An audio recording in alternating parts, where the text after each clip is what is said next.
thanks to the support as a channel member, Andrew McRobbie. Well, our charge towards a very unlikely Ligue and Champions League double continues. I'm just going to ignore the fact we've only won 2 of our last 6 matches and pretend everything is still going swimmingly.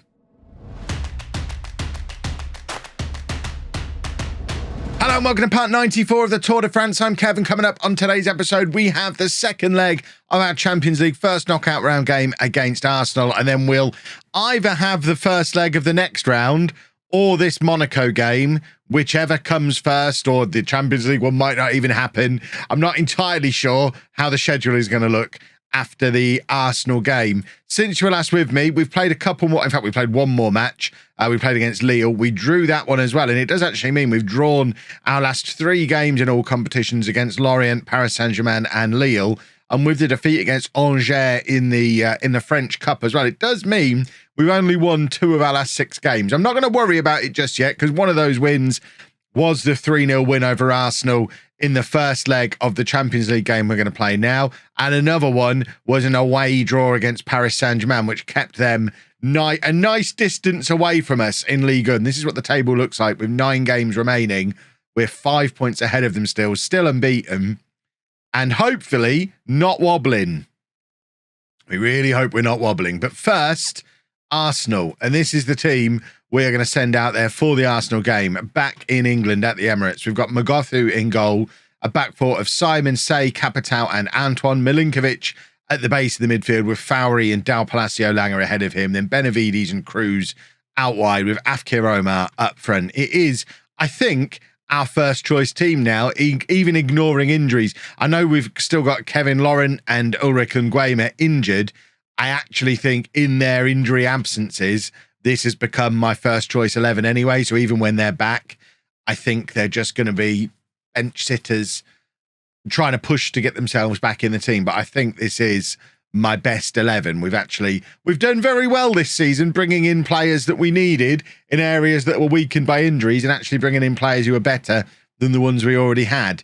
Simon with the cross looking for Cruz, one of the examples of those players. If we can grab an early goal here, this tie is all but done, and Benavides has just missed a big opportunity to do exactly that. With 3-0 up from the first leg, it was relatively comfortable, although the second and third goals did come fairly late in the match, but we were looking for a nice 3-0 win. We got a nice 3-0 win, and now we just need to make sure that Arsenal don't batter us. Remember, this is an Arsenal team who are very unlikely to qualify for next season's Champions League against a tour team trying to win their domestic league that has Paris Saint Germain in. So you would assume that currently we are a better side than Arsenal, but they're always a worry. Premier League teams are always a threat, and they are pushing for the attack here, trying to get the ball in from this left-hand side. And if Arsenal are to grab the first goal, then it does start to become a little bit nervy for us, especially when we see that Monaco and Paris Saint-Germain both still in it. We can't be the first French team to get knocked out. I've kind of tongue-in-cheek said we're looking to win a Ligue 1 and Champions League double this year. I don't expect to. That is dangerous from Fowry. I don't know how that wasn't a penalty, but we've got away with it a little bit there. And Milinkovic looking to break, gives it to Cruz, who plays it over the top for Afkir Omar, who's one-on-one with the goalkeeper. He has got pressure from the defenders who managed to catch up with him. That's the argument there for playing Cruz and Omar the other way around, because Cruz has all of the pace in the world. I know Omar's no slouch, but Cruz is even faster than Omar is. And I wonder if in that situation, Cruz gets to get the shot away without having the defender there hassling him, who managed to catch up with Omar. But I don't think that's a change I'm likely to make this season. But if Nguema does force his way back into the team, which is a distinct possibility, he's the club captain. He's been one of our best players for many, many years. He's close to being fit. And if he does force his way back in, we are then going to have a decision to make between Omar and Cruz about who is our main forward. Not just who's going to play out wide, which Cruz probably is better suited to being a winger as well. I think I'm probably leaning to... Am I leaning towards dropping Omar? That's probably madness. And this is also madness because Arsenal do have that first goal. We're into the second half, but it's Arsenal 1, Tour 0. And I am starting to worry a little bit. It's been a little while since we've won a football match. And you know how these long unbeaten runs go, these long runs of excellent form. eventually you hit the point where the good form ends and things start to become a little difficult again. And we really don't want to hit that wall this early in the season. And now I am nervy. It's 2-0 to Arsenal. We haven't looked in it yet. And Arsenal have grabbed 2 goals really close together, relatively easily. And I think they're probably going to be feeling pretty confident right now going into the final half an hour of this match. I'm looking down at my bench. We have got Mr. European Football, Christopher Robin, down there, who is likely to be coming on to do the things Christopher Robin likes to do in Europe. But I could really do with us grabbing a goal just to settle the nerves a little bit. Getting Omar is trying to do it all on his own, and it's a decent effort from Omar. The goalkeeper just pushing it out in front of him, but nobody there to capitalise on the fact that the ball was bobbling around loose for a moment. And we are going to get Christopher Robin on now, alongside Del Palacio Langer for the time being. Benavides is having another terrible game. He really hasn't been the same player since recovering from his injury. So Manktolo is going to come in on that left-hand side for him. We are going to... See, I'm nervous of demanding more or encouraging here, because although we're losing 2-0 on the night and not playing very well at all, until that moment we were still ahead in the tie. I think now is fair enough to demand more. We're 3-0 down. We've given away the lead in the tie. And at the moment, it just looks like it's going to be fairly easy for Arsenal to go on and win this match, which is hideous, quite frankly. We're going to bring Costa on as the final change because Langer is shattered in midfield. It's not ideal taking Langer off when we really, really need a goal. But this has been a terrible, terrible performance from us. And I am starting to worry, even if we find a way to still scrape through this tie, which is a big if at the moment, I am worried about our run-in because our form seems to have completely deserted us. Maybe getting ourselves knocked out of the French Cup against Angers wasn't the best idea because we haven't been the same since then. Antoine on the right hand side. If we can find a Torshert, there is Travis Manktolo, and there is a hugely important goal. He has been scoring goals all season long. It is only a matter of time as things stand before he pushes past Benavides to be our starter on this left hand side, and he's made another very strong argument for it there. Cross from Antoine, 87 minutes on the clock. Manktolo is there to tuck it in at the far post. It's 3-1 on the night to Arsenal, but crucially 4-3 to us on aggregate. And we've got 3 minutes left and the ball is in our penalty area and we're knocking it around like lunatics. I don't like this at all. I know we're supposed to play the ball out of defence, but we've had this discussion before. To play the ball out of defence, it has to get out of defence. Play ball out of defence does not mean knock the ball around inside the penalty area for as long as it takes for the other team to take the ball off you. That is not what anybody means when they say play the ball out of defence. Right, Omar looking for the counter-attack, finds Cruz. It's across to Christopher Robin. Costa gives the ball away. And now with 2 minutes left, Arsenal have the ball back again and are looking for a counter-attack of their own. I am fuming at what I've just seen from our defenders. And now Arsenal coming down the left-hand side again. They've had a lot of joy coming down here today. Martinelli, despite the fact he's 1,000 years old, is a problem. And that is also a problem. And it all stems back to, has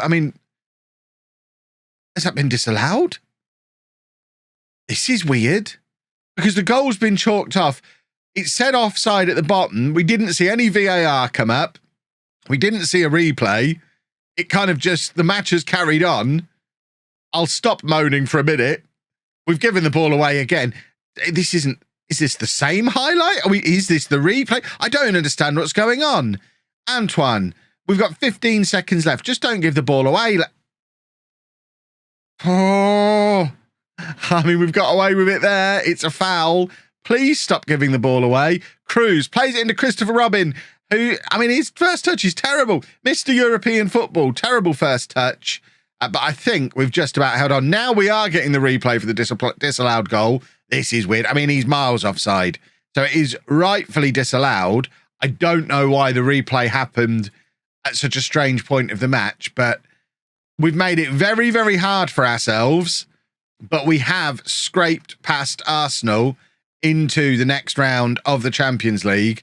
And there's your confirmation that that quarterfinal will be after Monaco. So we'll play Nantes and Le Havre off camera, come back for Monaco in this video, and then the next video will be both legs of whoever we get in the quarterfinal. And we'll know that by the time we play Monaco. So I'll play a couple of matches off camera now, and then we'll see where we are. Well, I actually thought that we were going to continue dropping points against Nantes because we really struggled. Finally went ahead through an own goal on 60 minutes, despite utterly dominating. But then we brought Roux on, and Roux came on and changed the game, grabbed a goal, got an assist. He is developing along really rather nicely, wanted by Arsenal. Arsenal can do one. It is Champions League draw day. We've still got to play Le Havre before the Monaco game. So we're not playing a match right now. What we are doing is Champions League draws for the quarterfinals and semi-finals. Still in the pot. Atalanta, Chelsea, Liverpool, us, Borussia Dortmund, Bayern Munich, Paris Saint Germain, and Valencia. So no Monaco. I'll happily take Atalanta, Dortmund, Valencia. Any of them would be nice now, please. Not this lot. They've got the nice, easy Atalanta draw. So as long as we avoid Liverpool here, we're doing all right. We'll take Valencia. Excellent. How are Valencia doing? Valencia are third in La Liga. We will take that. We know we can beat them. And then I think we've got the semi-final draw as well. So this is where we want to be. I mean, I don't know. It all becomes hard in the semi-final. It's the Champions League. It's almost as if all the good teams are in it. So Chelsea or Bayern will play Paris Saint Germain or Atalanta. And then us or Valencia face Liverpool or Dortmund. And it is all set up where we could have to face Paris Saint Germain in a Champions League final. Imagine if we won Ligue 1 and beat Paris Saint Germain in the Champions League final in the same season. That would be quite the way to topple their dominance after 15, 20 years of them winning everything. We'll be back in a minute to play Monaco. Oh, we've got some good news, bad news, good news. I think our little slumpy slump, I hope our little slumpy slump is over. 6-0 win over Le Havre. Benavides playing well for the first time in goodness knows how long. And Paris Saint Germain actually dropped points that day as well, drawing away against Bordeaux, which is shocking from them, really. Bordeaux down in 17th place, leaves us 7 points clear with 8 games to go before this Monaco game. However, not all good news. Omar is now injured. Afkir Omar is going to be out for the next 3 weeks. We've also taken an injury to Kevin Simon to join Kevin Laurent on the injury list. So that's our 2 starting fullbacks and main striker now all injured. It does mean Ulrich Nguema is being thrown straight back into starting upon recovering from his cruciate ligament injury. I mean, he has been back in light training since the end of January, and it's now early April. So it's not like we've really thrown him back in. He's had a long time rehabbing, but I don't think he's played a match for the B team or anybody. So this is his first match since going off injured against Inter back in the back when he did his cruciate ligament at the start of the season. So a little bit alarming, but he did start the season well. So hopefully he's still in that kind of form today. Jerf is the other player coming into the team. So Nguema comes in, goes back into his good old advanced playmaker role on that right-hand side. Cruz goes up front, who's just made his debut for Colombia and scored a couple of goals during his first international breakaway with Colombia as well. We do need to keep an eye on Nguema. He can only play half a match. So we'll give him the first 45 minutes. Then Manktolo can come on and Benavides can go over to the right. Or we could potentially bring on Decore or Roux. There's plenty of options you can play on that right-hand side. Even bringing on Fowry and bringing Milinkovic on, who's resting off the back of his own international break exploits. They always come back from the international break a little bit tired. So let's throw the boys into this match. A win here, and I know I've said this several times already this season, I do think a win here, and we are just about there when it comes to winning Ligue 1. We have to keep an eye on what Paris Saint Germain are doing. They're already 1-0 up over Saint Etienne. So they've decided not to let us off straight away. Remember, we are still unbeaten as well. And this is probably our final really big test to that unbeaten record for the season. I say that and we'll probably win today and then lose against someone really rubbish just to make sure we don't have an invincible season. But I do believe a win here, and it would be very difficult for us not to win the league, which, of course, was the main goal of the series at the start. I'm getting my disclaimers in now for if we don't end up winning the Champions League before FM23, which you can pre-order using the link at the top of the description below. The main goal was winning Ligue 1. We were all about toppling Paris Saint Germain, becoming the big team in France, and a win here, and we go a long way towards doing that. And Benavides has opened the scoring with a goal against his former club, although it has gone to VAR, and it has been awarded. Excellent. Work the Space has told me many times the tell for whether or not the goal is given or not, and I never know, because it's to do with the player running off with their hands in the air. I guess their hands are in the air, but when I looked, they were already down, so I get confused. Either way, we're 1-0 up, which means we're going to win the league. I already decided that before. I mean, it doesn't, but we are very, very close now. I'm getting very excited. Costa playing it all the way back to McGoffey. Of course, another former Monaco player. How different might things be if Monaco had kept hold of all these young players, of which Benavides is one and was in again there? And I'd like to think with those goals against Le Havre, maybe we start to see the old Benavides again, because he really has struggled since his injury that he had. And it's not ideal that our two creative wide players are both recovering from injuries, but Benavides has had half a dozen games back in the team and has had a couple of good performances now, so fingers crossed he is back. Nguema has got through that relatively unscathed, so we will bring Manktolo on. Benavides can go over to the right-hand side. Decore is probably a little bit upset seeing that happen, but I think he would have to admit that Manktolo is a little bit closer to being a starter in this team than he is. Fowry has now picked up a knock as well, which is not ideal, so we can... normally it would be obvious bring Milinkovic on here, but he's not fully fit. We're trying to rest him off the back of the international matches, because we've got Champions League coming up again midweek, so we ideally don't want to bring Milinkovic on at all if we can help it. He's kind of there for if things aren't going our way, but I think we probably try and leave him on the bench. And Del Palacio Langer is now looking to come off as well. Decore can play central midfield, but that probably is a bit silly. Milinkovic can do 20 minutes. Is that all my substitutions used up now? Because I know you're only allowed 3 sets of substitutions, but the fact we did one at half time, I'd like to think we can still do some more. We can still do some more. Half time doesn't count. Excellent. Right, I want to get Roux on, because Roux is really starting to look like a useful player for us. And then for the final change, I think we take off Benavides and bring Decore on. Give him the final 10 minutes on that right-hand side. I love the fact we've got so many young players now really pushing to be part of this first team. The youth development conveyor belt really is starting to flow for us, just as we're becoming a really good team as well. It's lovely. Well, I'd really like to put a cherry on all this by bringing Stephen Boyd back to the club, the first who came off the conveyor belt. I'd love to bring him back for maybe a Champions League push next season, but I suspect we're still not going to be able to afford him. Antoine playing it back to Capital, especially with Badiashile coming in as well. We probably don't need 2 older, experienced centre-backs coming. So Boyd, I think, is 30 now. Cruz is in here. Final touch of the game for Cruz, because he's about to come off for Roux, and he would have put a rubber stamp on things today, but unfortunately, 'twas not to be.